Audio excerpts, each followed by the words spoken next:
السلام عليكم ورحمة الله وبركاته. الحمد لله رب العالمين، والصلاة والسلام على نبينا وحبيبنا وقدوتنا وإمامنا محمد وعلى آله وصحبه أجمعين. يقول الله سبحانه وتعالى في كلامه المجيد: أعوذ بالله السميع العليم من الشيطان الرجيم. بسم الله الرحمن الرحيم. كتاب أنزلناه إليك مبارك ليدبروا آياته وليتذكر أولو الألباب. وقال تعالى في موضع آخر: أفلا يتدبرون القرآن أم على قلوب أقفالها. وقال تعالى في موضع آخر: أفلم يدبروا القول أم جاءهم ما لم يأت آباءهم الأولين. میرے بھائیو، دوستو، قرآن کریم سیریز کا یہ تیسرا پارٹ ہے، اور آج بإذن اللہ تعالی ہم آپ کے سامنے پیش کرنا چاہیں گے کہ نزول قرآن کا جو مقصد ہے تدبر قرآن. تدبر قرآن ہے کیا؟ اس کے لیے ہمیں کیا پروسیس، کیا طریقہ اختیار کرنا ہوگا، باختصار آپ کے سامنے پیش کرنے کی کوشش کروں گا. لیکن اتنا ضرور یاد رکھیے کہ قرآن کریم میں صراحت کے ساتھ 4 آیتیں ہیں تدبر کی.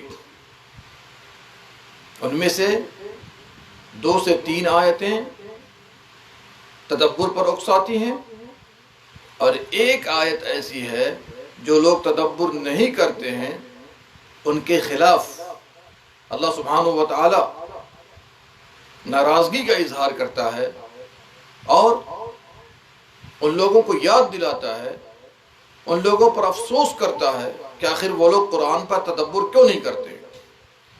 اس میں شک نہیں ہے کہ قرآن کریم کے عجائبات کبھی ختم نہیں ہوں گے. قرآن کریم کے معانی اور فوائد کو کوئی شمار نہیں کر سکتا. اللہ کا کلام ہے. قرآن کریم پر باطل آگے اور پیچھے سے پر نہیں مار سکتا. اسی لیے اللہ سبحانہ و تعالی نے اس کی تلاوت، اس کے تدبر پر ہمیں اور آپ کو اکسایا ہے. قرآن تدبر کرنے میں، اس پر عمل کرنے میں جماعت کی شفا ہے تمام امراض سے، چاہے وہ دلی امراض ہو، چاہے وہ جسمانی امراض ہو، تمام بیماریوں سے شفا ہے. ہمیں اور آپ کو دنیا اور آخرت میں جو بھی چاہیے، جیسی نعمتیں بھی چاہیے، اللہ تعالیٰ قرآن کے ذریعے آپ کو عطا کرے گا. اللہ نے فرمایا: وَنُنَزِّلُ مِنَ الْقُرْآنِ مَا هُوَ شِفَاءٌ وَرَحْمَةٌ لِّلْمُؤْمِنِينَ وَلَا يَزِيدُ الظَّالِمِينَ إِلَّا خَسَارًا. قرآن جو ہم نازل کر رہے ہیں اس میں شفا ہے. یہ نہیں کہا کس بیماری سے ہے، بلکہ تمام جسمانی، روحانی، قلبی تمام امراض سے شفا ہے، اور مومنوں کے لیے رحمت بھی ہے. اللہ نے بندوں کو پیدا کیا ہے اور ہماری اس لیے جو قرآن کی فضیلت کو پہچان لے، جان لے، اس کی طرف لپکتا ہے. جس طرح پیاسا پانی کی طرف لپکتا ہے، اور کھیت کو پانی کی ضرورت ہوتی ہے، مریض کو شفا کی ضرورت ہوتی ہے، ڈوبنے والے کو ہوا اور اسے نکالنے کی ضرورت ہوتی ہے، اور اس طریقے سے جو لوگ جیل میں قید ہوتے ہیں ان کو باہر نکلنے کی جیسی ضرورت ہوتی ہے، ہمیں اور آپ کو اس سے کہیں زیادہ قرآن پڑھنے اور سمجھنے اور تدبر کرنے کی کوشش ہونی چاہیے، لپک ہونی چاہیے. اور جو لوگ بغیر قرآن کی زندگی گزارتے ہیں، اس پر عمل کرنے سے بھاگتے ہیں، ان کی زندگی تاریک ہوتی ہے. زندگی میں نور نہیں ہے، خیر و برکت نہیں ہے. اور اس طرح قرآن کریم میں اللہ سبحانہ و تعالیٰ نے سورہ نور کے اندر کفار کی مثال پیش کی ہے. او کظلمات فی بحر کر کے آپ جا کر تفسیر دیکھ لیجئے. اللہ سبحانہ و تعالیٰ نے نزول قرآن کا مقصد ہی بتایا ہے. کیا بتایا؟ کتاب انزلناہ الیک مبارک لیدبروا آیاتہ ولیتذکر اولو الالباب. یہ کتاب جو ہم آپ کی جانب نازل کر رہے ہیں نہایت مبارک کتاب ہے. لیدبروا آیاتہ، لوگ اس کی آیات پر تدبر کریں. قرآن پڑھنے کے لیے نہیں آیا، بھول جائیے، پڑھنے کے لیے نہیں آیا. یہ تو پہلی سیڑھی ہے، لیکن اصل مقصد ہے تدبر. وَلِيَتَذَكَّرَ أُولُو الْأَلْبَابِ، اور تدبر کرنے کے بعد جو عقل مند لوگ ہوتے ہیں اس سے نصیحت پکڑتے ہیں زندگی اپنی زندگی میں۔ اور آپ تو جانتے ہیں قرآن کریم ہدایت کی کتاب ہے۔ إِنَّ هَذَا الْقُرْآنَ يَهْدِي لِلَّتِي هِيَ أَقْوَمُ، قرآن سیدھے راستے کی رہنمائی کرتا ہے۔ اور جب بندہ قرآن پر تدبر کرتا ہے، علوم و معارف کی چابی ہے، قلب میں ایمان زیادہ ہوتا ہے، بڑھتا ہے۔ اور جب بندہ قرآن میں غور و فکر کرتا ہے، علم، عمل، بصیرت کے اعتبار سے ترقی کرتا رہتا ہے۔ اللہ سبحانہ و تعالیٰ نے مشرکین پر افسوس کیا ہے جو قرآن سے اعراض کرتے ہیں، اس کی عبرت سے، اس کی ہدایت سے فائدہ نہیں اٹھاتے۔ کیا کہا؟ أَفَلَمْ يَدَّبَّرُوا الْقَوْلَ أَمْ جَاءَهُم مَّا لَمْ يَأْتِ آبَاءَهُمُ الْأَوَّلِينَ، کیا ہو گیا ان لوگوں کو؟ قرآن پر، اس کلام پر تدبر نہیں کرتے، بلکہ ان کے پاس وہ باتیں آئی ہیں، وہ کلام آیا ہے جو ان کے اگلوں کے پاس نہیں آیا تھا۔ تو میرے بھائیو، تدبر قرآن کی حقیقت کیا ہے؟ قرآن کے معنی کو سمجھیے، قرآن کے معنی کو سمجھیے، یہ پہلی بات ہوئی۔ دوسری بات تدبر میں داخل ہے کہ آیات کا مقصد کیا ہے، آیات کا مقصد کیا ہے۔ تیسری بات یاد رکھیے، اس سے جو معانی، حکمتیں، احکام نکلتے ہیں اس کو سمجھیے اور زندگی میں اتاریے۔ علم و ایمان کو منور کیجیے اور اس سے ہدایت حاصل کیجیے۔ قرآن جیسا حکم دے ویسا بجا لائیے، اس کو تدبر کہا جاتا ہے۔ اگر تدبر ہماری زندگی میں آ جائے، اللہ اکبر، ہمیں اور آپ کو یہ کہنے کی ضرورت نہیں ہوگی کہ اللہ نے ہدایت سے نواز دیا۔ ظاہر سی بات ہے، جو علم والے ہیں، تدبر والے ہیں، صحیح معنوں میں اللہ سے وہی ڈرنے والے ہیں۔ اللہ نے کیا فرمایا؟ انما یخشی اللہ من عباده العلماء، صحیح معنوں میں اللہ سے ڈرنے والے علماء ربانیین ہوا کرتے ہیں۔ چلا جاہل اللہ سے کیا ڈرے گا؟ اور صحیح علم تو وہ ہے جو خشیت کی طرف لے جائے۔ اور جب آپ قرآن پڑھنے آئیے، دل کو حاضر رکھیے، دل کو حاضر رکھیے، دل مختلف وادیوں میں نہ بھٹکے، اور جس کلام کو آپ پڑھنا چاہ رہے ہیں، سمجھنا چاہ رہے ہیں، اس کی تعظیم آپ کے دل میں ہونی چاہیے۔ ان سے انسیت حاصل کیجئے، اس سے غافل مت ہوئیے۔ آپ اللہ کے سامنے ہیں، اس کے کلام کی تلاوت کرنا چاہتے ہیں، اس کی کتاب کو پڑھنا چاہتے ہیں، تو یہ انشاءاللہ اس طرح یہ غور و فکر اور سوچ آپ کو تدبر کی طرف لے جائے گا۔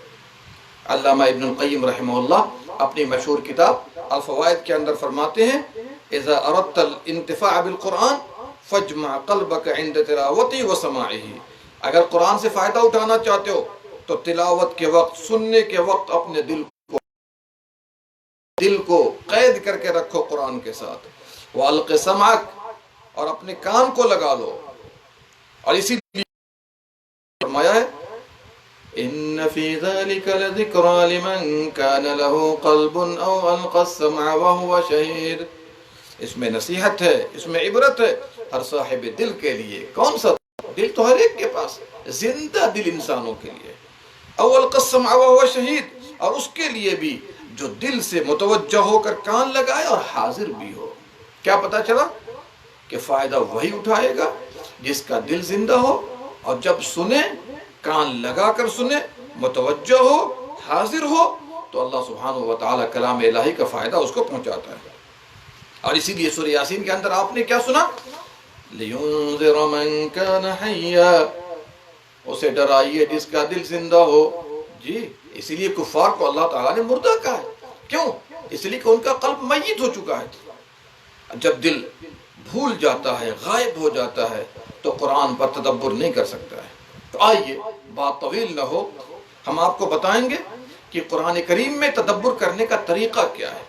پہلا پروسیس یہ ہے قرآن میں تدبر کرنے کا کہ آدمی اپنے دل کو منور کرے، اللہ کی طرف متوجہ ہو، جس چیز کو اللہ پسند کرتا ہے اس سے قریب ہو، اور اللہ کے حکم کو بجا لائے، اور جس چیز سے اللہ نے روک دیا ہے اس سے رک جائے، دور ہو جائے۔ اور اسی لیے اللہ نے کیا فرمایا؟ وَاتَّقُوا اللَّهَ وَيُعَلِّمُكُمُ اللَّهُ وَاللَّهُ بِكُلِّ شَيْءٍ عَلِيمٌ، اللہ کا تقوی اختیار کرو گے، اللہ سے ڈرو گے، اللہ سے محبت کرو گے، تو اللہ تمہیں خود تعلیم دے گا خود علم سکھائے گا۔ اللہ نے فرمایا یا ایھا الذین آمنوا ان تتقوا اللہ یجعل لکم فرقانا، اے ایمان والو اگر تم اللہ کا تقوی اختیار کرو گے تو اللہ تعالیٰ تمہیں حق و باطل کے درمیان تمیز کی دولت سے نواز دے گا۔ علم نور ہے، معصیت تاریکی ہے۔ جو نور چاہتا ہے وہ تاریکی سے دور ہو جائے۔ جب آپ برائیوں سے دور ہوں گے اللہ تعالیٰ آپ کو توفیق سے نوازے گا، چونکہ یہ برائیاں، یہ معاصی ہماری ہدایت کی راہ میں رکاوٹ ہے، نیک اعمال کی راہ میں رکاوٹ ہے۔ اسی لیے ہم بار بار کہتے ہیں یہ کیچڑ ہے، جب تک بندہ اس سے نہیں نکلے گا، برائیوں سے توبہ نہیں کرے گا، اللہ تعالیٰ تدبر قرآن کی توفیق نہیں دے گا۔ آئیے دوسری چیز جس سے آپ تدبر قرآن کی دولت سے مالا مال ہو سکتے ہیں، قرآن کی عظمت کا احساس کیجیے۔ اللہ اکبر!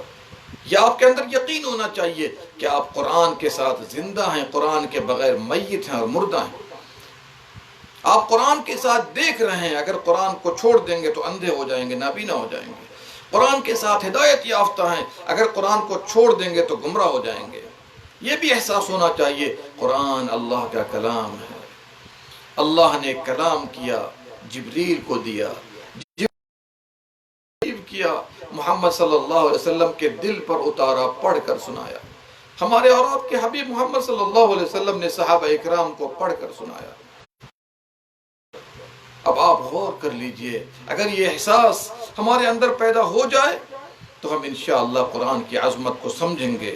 اسی میں ہمارے لیے دنیا اور آخرت کی بھلائی ہے، اور اسلامی ایک ایسا کامل نظام ہے جس نے لوگوں کی اصلاح کے لیے لوگوں کے سامنے پیش کیا ہے۔ اس لیے میرے بھائیو یاد رکھیے، قرآن جب اللہ کا کلام ہے، تمام انسانوں کا بادشاہ ہے، تمام بادشاہوں کا بادشاہ ہے، اسی طرح آپ وہ کلام پڑھنے جا رہے ہیں جو تمام کلاموں کا بادشاہ ہے۔ اور اسی لیے ایسے مومن جو غور و فکر کرتے ہیں، قرآن سے متاثر ہوتے ہیں، اللہ نے فرمایا انما المؤمنون الذين اذا ذكر الله وجلت قلوبهم واذا تليت عليهم آياته زادتهم ایمانا وعلى ربهم يتوکلون۔ کیا کہا؟ مومن وہ ہیں جب اللہ کا ذکر کیا جاتا ہے تو ان کے دل کانپ جاتے ہیں، جب قرآن کی تلاوت ہوتی ہے ان پر تو ایمان میں اضافہ ہو جاتا ہے۔ دوسری جگہ اللہ نے فرمایا اللہ نزل احسن الحدیث کتابا متشابہا مثانی تقشعر منه جلود الذین یخشون ربهم ثم تلین جلودهم وقلوبهم الى ذکر اللہ ذلك هدى اللہ یهدی به من یشاء ومن یضلل اللہ فما له من ہاد۔ اللہ نے بہترین کلام نازل کر دیا، ایسی کتاب ہے جس کی آیتیں ایک دوسرے سے مشابہ ہیں، ملتی جلتی آیتیں ہیں، بار بار دہرائی جاتی ہیں۔ تقشعر منہ جلود الذین یخشون ربہم، جو اللہ سے ڈرنے والے ہیں، قرآن کی تلاوت کے وقت ان کے چمڑے کانپنے لگتے ہیں، حرکت میں آ جاتے ہیں، اور پھر ان کے چمڑے اور ان کا دل نرم پڑ جاتا ہے اللہ کے ذکر کے لیے۔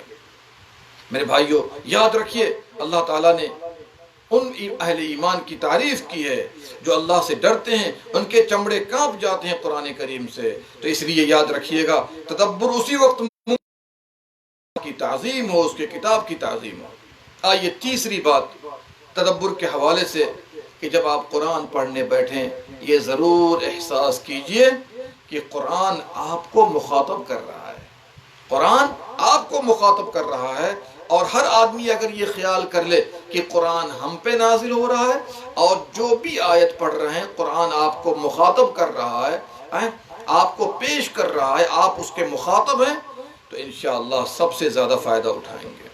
اسی لیے یاد رکھیے، جب آپ پڑھیے تو سمجھ لیجئے کہ قرآن کی دعوت آپ کے نام ہے، اس کے رسائل، اس کی نصیحت، اس کے اوامر، اس کے نواہی سب آپ کے لیے ہے۔ اب آپ مجھے بتائیے، اللہ رب العالمین کا یہ میسج جب آپ غور کریں گے کہ ہمارے لیے ہے، ہر آیت پر آپ غور بھی کریں گے، سوچیں گے کہ جی یہ ہمارے لیے، ہم یہ سوچتے ہیں یہ صحابہ کے لیے، یہ فلاں کے لیے، تابعین کے، نہیں میرے بھائیو، جو آپ پڑھیں گے اس کے اولین مخاطب آپ یوں سمجھ لیجئے کہ ہمارے لیے۔ اسی لیے خالی پیٹ آئیں گے تو پیٹ بھر کر لے جائیں گے، اور اگر پیٹ بھر کر کے آئیں گے صرف تلاوت کریں گے تو پھر یاد رکھ لیجئے اس سے کوئی فائدہ نہیں اٹھا پائیں گے۔ اسی لیے حسن بن علی فرماتے ہیں رضی اللہ عنہ کہ تم سے پہلے جو لوگ تھے جنہوں نے قرآن کو دیکھا پڑھا تو انہوں نے سمجھا کہ یہ رب کا میسج ہے، رب کے رسائل ہیں، رات کو غور کرتے تھے اور دن میں اس پر عمل کیا کرتے تھے۔ چوتھی بات یاد رکھیے، تدبر کے حوالے سے اس بات کا خیال ہونا چاہیے کہ جب اس کے عجائبات ختم نہیں ہوتے تو صرف آیت کی تفسیر ہی پر آپ اکتفا نہ کیجئے، بلکہ غور کیجئے، فکر کیجئے۔ اور عرب کے اندر ایسے ایسے بدو پیدا ہوئے، ایسے ایسے بدو پیدا ہوئے جنہوں نے یہ خیال کیا اللہ اکبر کہ قرآن ہمارے لیے اس پر غور کرتے تھے، کیا کرتے تھے۔ ایک دیہاتی نے جب اس آیت کی تلاوت کی اور سنا اس کو، کون سی آیت؟ لقد سمع الله قول الذين قالوا ان الله فقير ونحن اغنياء۔ اللہ نے ان لوگوں کی بات سنی جنہوں نے کہا کہ اللہ محتاج ہے، فقیر ہے اور ہم لوگ مالدار ہیں۔ اور یہ بدبخت یہودیوں نے کہا تھا جب اللہ نے کہا کہ کون ہے جو اللہ کو قرض دے گا، تو یہودیوں نے کہا جی اللہ ہم سے چندہ مانگ رہا ہے، اللہ ہم سے چندہ مانگ رہا ہے۔ یا سبحان اللہ، ایک دیہاتی قرآن کی اس آیت سے گزرا تو غور کرنے لگا کہ یہودیوں نے ایسی بات کی بدبختی کتنی زیادہ ہے، تو پھر وہ خود کہتا ہے غور و فکر کر کے کہ پھر یہ بتاؤ کہ ان کو مالدار کس نے کیا؟ مالدار کرنے والا تو اللہ ہے، اور وہ آپ سے قرض لے رہا ہے تاکہ اس کا پورا پورا بدلہ آپ کو دنیا میں بھی دے اور آخرت میں بھی دے۔ آئیے قرآن کے تدبر پر جو چیز ہمارے لیے معاون ہے، ہیلپ کرنے والی ہے، وہ کیا ہے؟ ایک ایک آیت کو بار بار دہرائیے، بار بار پڑھیے۔ اگر آپ بار بار پڑھتے ہیں دل کو حاضر رکھ کے، سمجھ بوجھ کر، تو اس سے متاثر ہوئے بغیر نہیں رہ سکتے۔ اللہ اکبر۔ اور یہی اسلاف کرام اور ان سب سے پہلے صلی اللہ علیہ وسلم نے کیا ہے۔ ابو ذر غفاری کی روایت ہے، پیارے نبی صلی اللہ علیہ وسلم ایک رات کو ایک آیت قیام میں تلاوت کر رہے تھے، یرددها حتی اصبح، صبح تک ایک آیت کو پڑھتے رہے۔ آج ہمارے یہاں فکر کیا ہوتی ہے؟ قرآن کو ختم کیا جائے۔ کوئی 3 دن میں ختم کر رہا ہے، کوئی شبینہ کر رہا ہے، کوئی 4 دن میں ختم کر رہا ہے، کوئی 6 دن میں ختم کر رہا ہے، کوئی 10 دن میں، کوئی 15 دن میں چھٹی لینا چاہتا ہے، ایسا لگ رہا ہے جیسے بوجھ اتار رہا ہو۔ میرے بھائیو، یہ مطلوب نہیں ہے، یہ قرآن کے ساتھ مذاق ہے۔ ایک آیت کو اللہ سبحانہ و تعالی نے ہمیں اور آپ کو یہ واضح کر دیا ہے کہ ہم اور آپ اس پر بار بار غور و فکر کریں۔ کون سی آیت تھی؟ ان تعذبهم فانهم عبادك وان تغفر لهم فانك انت العزيز الحكيم۔ تدبر کے ساتھ اگر قرآن ختم ہو جائے تو اچھی بات ہے، مکمل ہو جائے تو اچھی بات ہے، لیکن ہمارا ہم و غم کیا ہونا چاہیے؟ تدبر ہونا چاہیے۔ اے اللہ، اگر تو ان کو عذاب دے گا تو وہ تیرے بندے ہیں، اور اگر تو بخش دے گا تو تو بڑا زبردست ہے، حکمت والا ہے۔ اس کو امام نسائی نے، ابن ماجہ نے روایت کیا ہے۔ کیا پتہ چلا؟ کہ صبح تک، رات سے ایک آیت پر غور و فکر کرنا، تدبر کرنا، اس بات کی واضح دلیل ہے کہ نبی صلی اللہ علیہ وسلم کا ہم و غم قرآن کو ختم کرنا نہیں تھا، بلکہ اس بات پر زور دینا تھا کہ لوگ اس پر تدبر کریں، غور و فکر کیا کریں، بار بار ایک ایک آیت کو پڑھا کریں۔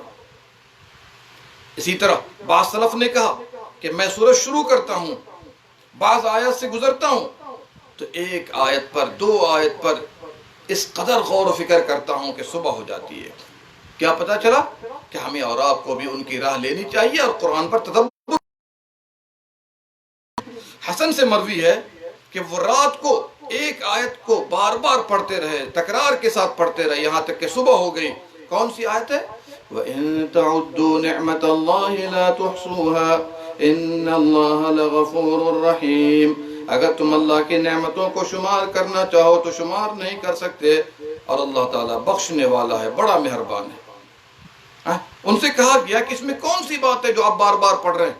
کہا اس میں ہمارے لیے عبرت ہے، ہم اپنی نظر کو اوپر اٹھائیں تو اللہ کی نعمت ہمارے لیے ہے، نیچے کریں تو اللہ کی نعمت ہمارے لیے ہے، درمیان میں دیکھیں تو اللہ کی نعمت ہمارے لیے ہے۔ کیا پتہ چلا؟ کہ اللہ کی نعمتوں پر احساس کرنا، غور و فکر کرنا، یہ ہمارے لیے ہدایت کا باعث ہے۔ اسی لیے تمیم داری ایک آیت کو رات میں پڑھتے رہے، تکرار کے ساتھ پڑھتے رہے۔ کون سی آیت تھی؟ ام حسب الذین اجترحوا السیئات ان نجعلهم كالذین آمنوا وعملوا الصالحات سواء محیاهم ومماتهم ساء ما يحکمون۔ اللہ اکبر۔ کیا جو لوگ برائی کرتے ہیں ان لوگوں نے یہ خیال کر رکھا ہے کہ ہم ان کو نیک لوگوں کی طرح بنا دیں، ایمان والے اور نیک عمل کرنے والوں کی طرح بنا دیں گے؟ نہیں، ساء ما يحکمون، یہ بہت برا فیصلہ ہے جو وہ کر رہے ہیں۔ محمد ابن عوف کہتے ہیں کہ میں نے احمد بن ابی الحواری کو دیکھا کہ عشاء کی نماز ادا کی، پھر کھڑے ہوئے نماز پڑھنے لگے اور الحمدللہ رب العالمین شروع کیا، ایاک نعبد و ایاک نستعین پڑھ رہے ہیں اور بار بار پڑھ رہے ہیں۔ کہا کہ میں گیا باغ کے چکر لگا کر آ گیا، پھر واپس آ کر دیکھتا ہوں تو وہ ایاک نعبد و ایاک نستعین ہی پر پڑھ رہے ہیں۔ پھر میں سو گیا، یہاں تک کہ سحری کے وقت میں اٹھا تو دیکھا کہ وہ بار بار دہرائے جا رہے ہیں صبح تک، ایاک نعبد و ایاک نستعین، ایاک نعبد و ایاک نستعین۔ اللہ اکبر۔ عامر بن عبد قیس، انہوں نے رات میں سورہ غافر کی تلاوت شروع کی، جب اس آیت پر پہنچے وَأَنذِرْهُمْ يَوْمَ الْآزِفَةِ إِذِ الْقُلُوبُ لَدَى الْحَنَاجِرِ كَاظِمِينَ مَا لِلظَّالِمِينَ مِنْ حَمِيمٍ وَلَا شَفِيعٍ يُطَاعُ۔ ان کو قریب آنے والی قیامت سے ڈرا دیجئے جبکہ دل، اللہ اکبر، حلق تک آ جائیں گے، کاظمین، سب کے سب خاموش ہوں گے، صبح تک اس کو دہراتے رہے۔ عباد بن حمزہ کہتے ہیں کہ میں اسماء رضی اللہ عنہا کے پاس آیا، وہ تلاوت کر رہی تھی فَمَنَّ اللَّهُ عَلَيْنَا وَوَقَانَا عَذَابَ السَّمُومِ، سورہ طور کی آیت ہے کہ اللہ نے ہم پر احسان کیا، ہمیں تیز تند گرم لو والی ہوا سے بچا دیا، اس کے عذاب سے بچا دیا۔ اللہ اکبر۔ وہ کہتے ہیں عباد بن حمزہ، میں ان کے پاس کھڑا رہا، وہ بار بار دہراتی رہی، دعا مانگتی رہی۔ یا سبحان اللہ، اگر یہ کیفیت ہمارے اندر پیدا ہو جائے، ہم میں سے ہر آدمی ہدایت پر آ جائے گا۔ اور یہ بھی یاد رکھیے، عباد کہتے ہیں کہ میں بازار گیا، اپنی حاجات کی تکمیل کی، پھر واپس ہوا تو دیکھا کہ اسماء رضی اللہ عنہا اسی آیت کی تلاوت کر رہی ہیں۔ تو میرے بھائیو، یہ ہے تدبر۔ زیادہ پڑھنا ضروری نہیں آپ کے لیے، بلکہ جو پڑھیے تدبر کے ساتھ پڑھیے تو باذن اللہ تعالی زندگی میں رونق دیکھیں گے، زندگی کو آپ پائیں گے کہ ہماری زندگی برکت کے ساتھ گزر رہی ہے، ہدایت پر گزر رہی ہے۔ چھٹی بات یاد رکھیے تدبر کے حوالے سے، جیسی آیت سے گزریے ویسا تأثر آپ کے ساتھ ہونا چاہیے۔ اور یہ بھی یاد رکھیے، اگر آپ اسماء و صفات کی آیت سے گزریے تو آپ اس پر غور کیجئے، اللہ کی عظمت کو دل میں بسائیے۔ اسی طریقے سے کوئی سوال والی آیت سے گزر رہے ہیں، رحمت کی آیت سے گزر رہے ہیں تو کم از کم اتنا تو کہہ سکتے ہیں اے اللہ اپنے فضل سے عطا کر دے۔ عذاب کی آیت سے گزر رہے ہیں، اتنا تو کہہ سکتے ہیں اللہم انی اسألک العافیہ۔ جب اللہ رب العالمین کی تسبیح اور تنزیہ کی آیت سے گزر رہے ہیں، اتنا تو کہہ سکتے ہیں سبحان اللہ یا تبارک اللہ۔ انبیاء کے قصوں سے گزریے تو غور کیجئے کس طرح وہ جھٹلائے گئے، انہیں تکلیف دی گئی، پھر اس وقت متقیوں کا انجام کیا ہوا اور کفار کا، جھٹلانے والوں کا انجام کیا ہوا۔ آج ہم اس کو اپنی زندگی پر فٹ کر سکتے ہیں، نافذ کر سکتے ہیں۔ اور نبی صلی اللہ علیہ وسلم کا طریقہ یہی تھا۔ حذیفہ رضی اللہ عنہ فرماتے ہیں کہ نبی صلی اللہ علیہ وسلم اطمینان سے تلاوت کیا کرتے تھے۔ جب ایسی آیت سے گزرتے جس میں تسبیح ہوتی، اللہ رب العالمین کی تسبیح بیان کرتے۔ جب سوال کی آیت سے گزرتے، اللہ سبحانہ و تعالیٰ سے سوال کرتے، مانگتے۔ اور جب پناہ والی آیت سے گزرتے، اللہ سے پناہ مانگتے۔ اس کو امام مسلم نے روایت کیا۔ نبی صلی اللہ علیہ وسلم نے فرمایا تم میں سے جو پڑھے والتین والزیتون، اور یہاں تک پہنچے الیس اللہ بحکم الحاکمین، کیا اللہ حاکموں کا حاکم نہیں ہے؟ تو کہنا چاہیے بلا، کیوں نہیں، وَأَنَا عَلَى ذَلِكَ مِنَ الشَّاهِدِينَ، یہ آہستے سے آدمی کہے گا۔ اسی طریقے سے جو پڑھے لا اقسم بیوم القیامہ اور پہنچے الیس ذَلِكَ بِقَادِرٍ عَلَى أَن يُحْيِيَ الْمَوْتَى، کیا اللہ مردوں کو زندہ کرنے پر قادر نہیں ہے؟ تو کہنا چاہیے بلا، کیوں نہیں۔ اسی طرح جو پڑھے والمرسلات عرفا اور اخیر آیت پر پہنچے فَبِأَيِّ حَدِيثٍ بَعْدَهُ يُؤْمِنُونَ، لوگ قرآن کے بعد کس کلام پر ایمان لائیں گے؟ تو کہنا چاہیے آمنا باللہ۔ تو یہ جملے کا تقاضا ہے کہ آدمی ایسا کہے، گرچہ اس روایت پر کلام ہے، لیکن آدمی جملے پر غور کرے، آیت پر غور کرے تو انشاءاللہ اس کا جواب دینا چاہیے جو مناسب جواب ہو، جیسا کہ حذیفہ رضی اللہ عنہ کی حدیث گزری ہے۔ جابر بن عبداللہ رضی اللہ عنہ فرماتے ہیں کہ نبی صلی اللہ علیہ وسلم نے ہمارے سامنے سورۃ الرحمن کی تلاوت کی یہاں تک کہ ختم کیا، پھر آپ نے فرمایا کیا ہو گیا تم لوگوں کو، تم لوگ خاموش ہو؟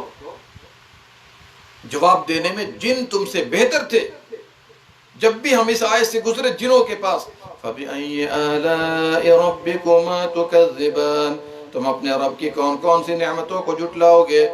تو سبوں نے کہا وَلَا بِشَيْءٍ مِّن نِّعَمِكَ رَبَّنَا نُكَذِّبُ فَلَكَ الْحَمْدُ، اے اللہ کوئی بھی نعمت ایسی نہیں ہے جسے جھٹلائیں، فَلَكَ الْحَمْدُ، سب تعریف تیرے لیے ہے۔ اس کو امام ترمذی نے روایت کیا۔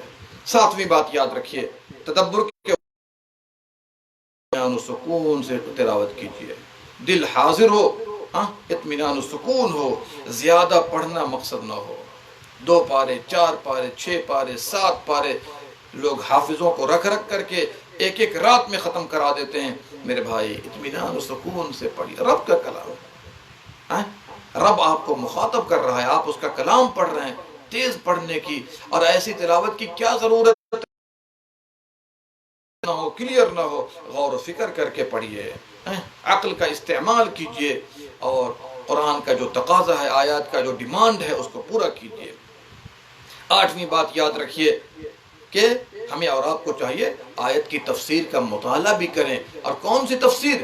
جو اتھینٹک ہو، جس میں اسلاف کرام کی تفسیریں ہوں۔ جی آج لوگوں نے اپنے اپنے حساب سے بھی تفسیریں لکھ دی ہیں، لیکن وہ تفسیر لیجئے جس میں نبی صلی اللہ علیہ وسلم کی تفسیر موجود ہو، آیات کی، صحابہ کی تفسیر موجود ہو، تابعین کی تفسیر موجود ہو۔ ایسی تفسیر کا مطالعہ کرنا چاہیے۔ ایسی تفسیر کا مطالعہ کریں گے تو آپ صحیح معنوں میں قرآن کا جو مقصد ہے وہاں تک پہنچ جائیں گے۔ اور اگر ایسی تفسیر لے لی کہ لوگوں نے اپنے حصہ جو اپنا عقیدہ ہے اس کو ثابت کرنا چاہا قرآن سے، قرآن کی آیات کو اس پر ڈھال دیا، تو پھر یاد رکھ لیجئے ہدایت کے بجائے کیا ملے گی؟ گمراہی ملے گی۔ اور جو متقدمین کی تفسیر ہے، تفسیر طبری ہے، تفسیر قرطبی ہے، تفسیر ابن کثیر ہے، اس طرح کی تفسیریں کھول کھول کر پڑھیے، آپ کو وہاں پر نبی صلی اللہ علیہ وسلم، صحابہ، تابعین وغیرہ کی تفسیریں ملیں گی آپ کو۔ 9ویں بات یاد رکھیے، اگر آپ قرآن پر تدبر کرنا چاہتے ہیں، قرآن کو اپنی زندگی میں اتارنا چاہتے ہیں، تو پھر آپ عربی زبان بھی سیکھیے جس میں قرآن نازل ہوا ہے۔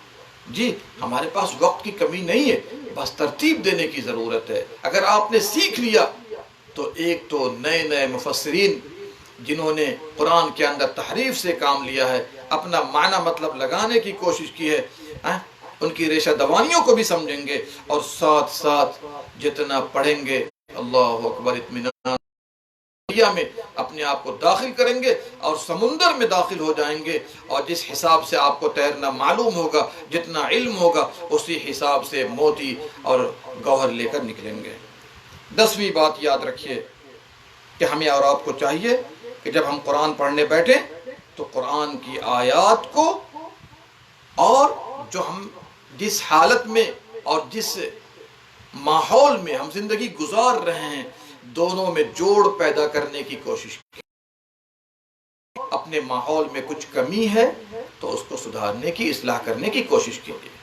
قرآن کی آیت سے ہم گزریں تو پھر یہ دیکھ لیجئے قرآن یہ کہہ رہا ہے، آج ہمارے سماج و معاشرہ کی کیفیت یہ ہے، حالت یہ ہے، تو ہم اس میں اصلاح کریں اور سمجھانے کی اور سمجھنے کی کوشش کریں۔ 11ویں بات یہ ہے کہ قرآن آپ جب پڑھنے بیٹھیں، غور کرنے بیٹھیں تو آیت کے سیاق اور سباق کو بھی دیکھیے۔ بعض آیتیں اگر آپ ایک آیت پڑھیں گے آپ کو سمجھ میں نہیں آئے گا، اس سے پہلے کی آیت کو دیکھیے، اس کے بعد کی آیت کو دیکھیے، تو یہ بات کلیئر ہو جائے گی، پھر آپ اس سے فائدہ اٹھا سکیں گے۔ میں آپ کو مثال دینا چاہتا ہوں، بعض لوگ اس آیت سے دلیل پکڑتے ہیں، کیا؟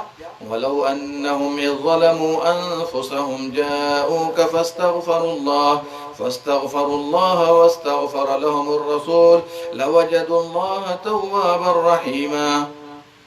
بعض لوگ بدعقیدہ لوگ اس آیت سے دلیل پکڑنے کی کوشش کرتے ہیں کہ اگر لوگ اپنی جانوں پر ظلم کریں، حالانکہ یہ ترجمہ نہیں ہے، ترجمہ تو یہ ہے جب انہوں نے اپنی جانوں پر ظلم کیا، چونکہ ماضی کا صیغہ ہے، تو کیا ترجمہ کرتے ہیں؟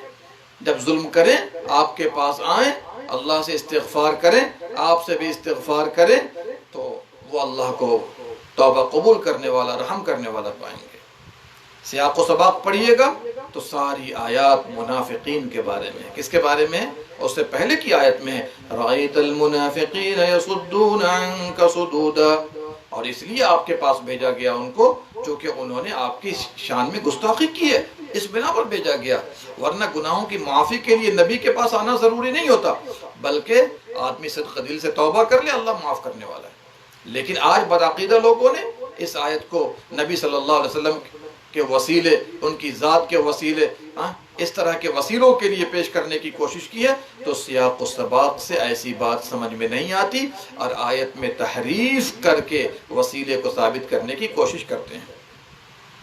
آئیے اسی طریقے سے 12ویں چیز یاد رکھیے، جب آپ قرآن پر تدبر کرنے چلیں تو اپنے نفس سے پوچھئے، جب آپ نے سورت شروع کی تو اللہ تعالیٰ نے اس سورت کا آغاز اس جملے سے کیوں کیا ہے؟ کسی سورت کو ختم کریں، اللہ تعالیٰ نے اس سورت کا اختتام اس جملے پر کیوں کیا ہے؟ تفسیر پڑھیے، معتمد تفسیر کھولیے، غور بھی کیجئے، تو آپ بہت سی باتیں لے کر نکلیں گے جو آپ نے پہلے کبھی بھی غور نہیں کیا تھا۔ اسی طرح آپ قصوں سے عبرت حاصل کریں گے کہ اللہ نے موسیٰ علیہ السلام کا فلاں یہ قصہ کیوں بیان کیا ہے، جادوگروں کا قصہ کیوں بیان کیا ہے، اس طرح عیسیٰ علیہ السلام کا قصہ کیوں بیان کیا ہے، اس قصے سے ہمیں کیا فائدہ نکلتا ہے، اس طرح سے غور و فکر کرنا شروع کریں گے، اللہ اکبر، زندگی میں انقلاب پیدا ہو جائے گا۔ 13ویں بات یاد رکھیے تدبر کے حوالے سے کہ انسان اپنے آپ کو کتاب اللہ پر پیش کرے، غور کرے، جب وہ مومنین کی صفات سے گزرے تو غور کرے کیا یہ صفات اس کے اندر موجود ہیں، اور اگر نہیں ہیں تو اپنے اندر ان صفتوں کو داخل کرنے کی کوشش کرے۔ منافقوں کی صفات سے گزرے، کفار کی صفات سے گزرے تو غور کرے کہ وہ اس سے دور ہے یا اس میں ملوث ہے۔ احنف بن قیس کہتے ہیں کہ وہ ایک دن بیٹھے ہوئے تھے اور انہوں نے ایک آیت کو پڑھی، لَقَدْ أَنزَلْنَا إِلَيْكُمْ كِتَابًا فِيهِ ذِكْرُكُمْ أَفَلَا تَعْقِلُونَ، ہم نے آپ کی جانب کتاب اتارا ہے، اس میں آپ کا ذکر ہے، تم لوگ عقل سے کام کیوں نہیں لیتے ہو، اس میں آپ کا ذکر ہے۔ اللہ اکبر، ہم سب کا ذکر ہے قرآن کے اندر۔ بیدار ہوئے، متنبہ ہوئے اور کہا کہ میرے پاس مصحف ہے، آج میں چاہتا ہوں کہ میرا ذکر کہاں ہے، میں تلاش کروں، یہاں تک کہ میں جان لوں کہ میں کس کے ساتھ ہوں۔ اللہ اکبر، مصحف کھولنا شروع کیا، مختلف جگہوں سے پڑھنا شروع کیا، ایک آیت سے گزر رہے تھے، کون سی آیت؟ كانوا قليلا من الليل ما يهجعون وبالأسحار هم يستغفرون وفي أموالهم حق للسائل والمحروم، کہ نیک لوگ راتوں کو جگا کرتے ہیں، کم سوتے ہیں، صبح اللہ سے استغفار کرتے ہیں، ان کے مال میں مانگنے والوں کا اور محروم لوگوں کا حق ہے۔ اس پر سے گزرے تو غور و فکر کرنے لگے کہ واقعی ہم رات کو جگتے ہیں یا پوری رات سوتے ہیں یا لہو و لعب میں گزارتے ہیں، صبح استغفار کرتے ہیں یا نہیں، سحری کے وقت مالوں کو جو مال کا حق ہے وہ ادا کرتے ہیں کہ نہیں کرتے، اس پر غور کرنے لگے۔ پھر ایک آیت سے گزرے، تتجافى جنوبهم عن المضاجع يدعون ربهم خوفا وطمعا ومما رزقناهم ينفقون، نیک لوگوں کے پہلو بستروں سے الگ رہتے ہیں، اپنے رب کو خوف اور طمع، ڈرتے ہوئے اور حرص کرتے ہوئے، امید کرتے ہوئے دعا کرتے ہیں، اور جو کچھ اللہ نے دیا ہے اس میں سے خرچ کرتے ہیں۔ غور و فکر کرنے لگے کہ واقعی ہم رات بھر سوتے رہتے ہیں یا کچھ عبادت بھی کرتے ہیں، دعا کرتے ہیں یا نہیں کرتے، اللہ نے جو دیا اس میں سے خرچ کرتے ہیں کہ نہیں کرتے۔ غور و فکر کرنے لگے کہ میرا اس میں حصہ ہے یا نہیں۔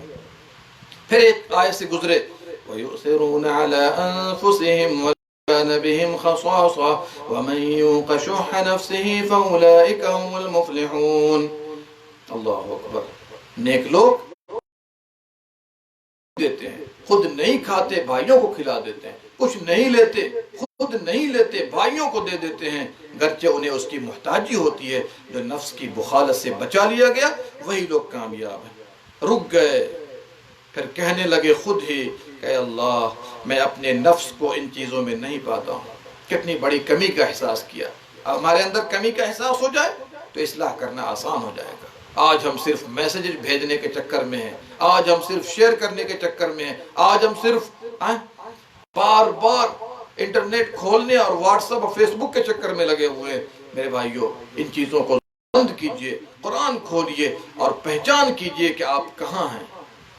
آگے دیکھیے، پھر دوسرا راستہ پکڑا انہوں نے، پھر اس کے بعد ایک آیت سے گزرے، اذا ذکر اللہ وحدہ اشمئزت قلوب الذین لا یؤمنون بالآخرہ واذا ذکر الذین من دونہ اذا هم یستبشرون۔ جب اللہ واحد کا ذکر کیا جاتا ہے تو جو آخرت پر ایمان لانے والے بندے نہیں ہیں ان کے دل بھڑک جاتے ہیں، اور جب اس کے علاوہ کی بات ہوتی ہے تو وہ خوش ہوتے ہیں۔ کیا اس میں ہمارا اور آپ کا شمار تو نہیں ہے؟ اللہ کی بات ہو تو ہمیں اطمینان ہونا چاہیے، اللہ کے علاوہ کی بات ہو، ادھر ادھر کی باتیں ہوں، دنیا کی باتیں ہوں تو ہمیں خوشی ہوتی ہے، یا ہم دین کی باتوں پر خوش ہوتے ہیں؟ ہمیں اپنا فیصلہ کرنا چاہیے۔ پھر ایک آیت سے گزرے، ما سلککم فی سقر قالوا لم نک من المصلین ولم نک نطعم المسکین وکننا نخوض مع الخائضین وَكُنَّا نُكَذِّبُ بِيَوْمِ الدِّينِ حَتَّى أَتَانَا الْيَقِينَ۔ تم لوگوں کو جہنم میں کس چیز نے داخل کیا؟ جنتی پوچھیں گے تو جہنمی کیا کہیں گے؟ لَمْ نَكُ مِنَ الْمُصَلِّينَ، ہم نماز نہیں پڑھا کرتے تھے، ہم مسکینوں کو کھانا نہیں کھلاتے تھے، ہم باتیں بنانے والوں کے ساتھ بات بنایا کرتے تھے، قیامت کو جھٹلا دیتے، یہاں تک کہ موت کا وقت آ گیا۔ پھر ٹھہر گئے، پھر اللہ سے کہتے ہیں یا اللہ میں ان لوگوں سے بری ہوں، ان لوگوں سے بری ہوں۔ بار بار قرآن کے اوراق کو پلٹتے رہے، اس انداز میں پڑھتے رہے، اللہ اکبر، یہاں تک کہ اس آیت پر پہنچے، وآخرون اعترفوا بذنوبهم خلطوا عملا صالحا وآخر سيئا عسى الله ان يتوب عليهم ان الله غفور رحيم۔ دوسرے وہ لوگ ہیں جو اپنے گناہوں کا اقرار کرتے ہیں، نیک عمل بھی کرتے ہیں، ان سے برائی بھی کبھی ہو جاتی ہے تو اللہ ان کے توبے کو قبول کرے گا، اللہ بڑا بخشنے والا، بڑا مہربان ہے۔ تو کیا کہا انہوں نے؟ میں ان لوگوں میں سے ہوں، میں ان لوگوں میں سے ہوں۔ احساس ہوا غلطی سے انسان توبہ کرے گا، اچھے کام کرے گا، دعا کرے گا تو اس سے ہماری زندگی میں اصلاح پیدا ہو سکتی ہے۔ کیا پتا چلا؟ جب بھی جس آیت سے گزریے تو آپ یہ ضرور دیکھیے کہ آپ کہاں کھڑے ہیں اور آپ اس سے کتنا فائدہ اٹھا رہے ہیں، آپ سمجھ رہے ہیں کہ نہیں سمجھ رہے ہیں۔ تو اس انداز میں قرآن کی تلاوت کریں گے، تدبر کریں گے تو مجھے امید ہے اللہ کی ذات سے اللہ سبحانہ و تعالیٰ آپ کی دنیا اور آخرت سب بہتر کر دے گا۔ کہیں پر کوئی کوتاہی ہوگی، کوئی کمی ہوگی تو اللہ ختم کرنے کی توفیق دے گا، اور نیک لوگوں کی صفات کو اپنے اندر داخل کیجئے۔ اسی لیے تو نبی کریم صلی اللہ علیہ وسلم کے اخلاق کے بارے میں اما عائشہ رضی اللہ عنہا سے سوال کیا گیا کہ آپ کا اخلاق کیا تھا؟ تو لمبی چوڑی تقریر نہیں کی، القرآن، آپ کا اخلاق قرآن کریم تھا۔ قرآن کریم جس چیز کا حکم دیتا ہے ہمارے نبی اس کے بجا لانے میں سب سے آگے رہا کرتے تھے، قرآن کریم نے جس چیز سے منع کر دیا ہے ہمارے نبی سب سے دور رہنے والے تھے۔ قرآن تھیوری ہے تو آپ پریکٹیکلی نمونہ تھے، اور صحابہ کرام نے قرآن کو اور آپ کو دیکھ کر اپنی زندگی کو سنوار لیا تھا، دنیا میں بھی کامیاب ہوئے اور آخرت میں بھی کامیاب ہوئے۔ اللہ ہم سب کو ان کے راہ کا راہی بنا دے، اللہ ہم سب کو ان کی راہ کا راہی بنا دے، ان کے نمونے کو سامنے رکھنے کی توفیق دے، اور ہم سب کو قرآن پڑھنے، قرآن پر تدبر کرنے، قرآن کو اپنی زندگی میں اتارنے کی توفیق دے۔ آمین یا رب العالمین۔ اللہم صلی علی نبینا محمد وعلی آلہ وصحبہ اجمعین۔